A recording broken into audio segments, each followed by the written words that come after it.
Bangladesh electronic business অ্যাসোসিয়েশনের মিলন মেলা ও কক্সবাজার জেলা কমিটির গঠন অনুষ্ঠান সম্পন্ন হয়েছে।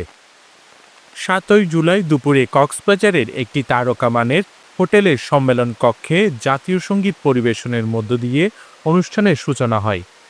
অনুষ্ঠানটি সঞ্চালনা করেন ব্যবায়ের কেন্দ্রীয় প্রচার সম্পাদক মনির হোসাইন। অনুষ্ঠানে প্রধান অতিথি হিসেবে উপস্থিত ছিলেন সংগঠনের কেন্দ্রীয় সভাপতি আবুল কাশেম খোকন। বিশেষ অতিথি ছিলেন সংগঠনের সহসভাপতি শামীম হোসেন, সাধারণ সম্পাদক ইকরামুল হক পাটোয়ারি, চট্টগ্রাম বিভাগের আহ্বায়ক শাহিন ভূঁইয়া এবং কক্সবাজার প্রতিনিধি আনোয়ার হোসেন। অনুষ্ঠানে বক্তারা বলেন, ইলেকট্রনিক ব্যবসায়ীদের কল্যাণ এবং ব্যবসায়িক অগ্রগতির লক্ষ্যে এই সংগঠনের পথ চলা।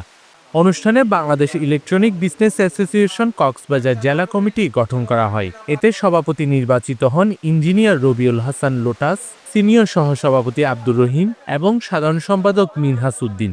জেলার ইলেকট্রনিক ব্যবসায়ীদের সবসময় পাশে থাকার আশ্বাস দেন নবনির্বাচিত নেতৃবৃন্দ। আপনাদের সহযোগিতায় সবাইকে একসাথে নিয়ে আমি এই সংগঠনটাকে অত্র কক্সবাজার জেলা যেই কমিটিটা দেওয়া হয়েছে সবাইকে একসাথে নিয়ে এই সংগঠন শক্তিশালী করব। সবার দোয়া কামনা করছি, সবাই আমার পাশে থাকবেন। এখানে ব্যবসায়ী ভালো একটা কমিটি দরকার আছে, ভালো একটা নেতৃত্ব দরকার আছে। এই নেতৃত্ব দিয়ে আমরা যতগুলো ব্যবসায়ী আছে সবাইকে পুরো বাংলাদেশের সর্বোচ্চ স্থানে নিয়ে যাওয়ার জন্য আমার আগ্রহ প্রকাশ করতেছি।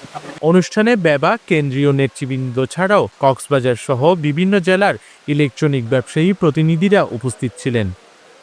News desk, CCN.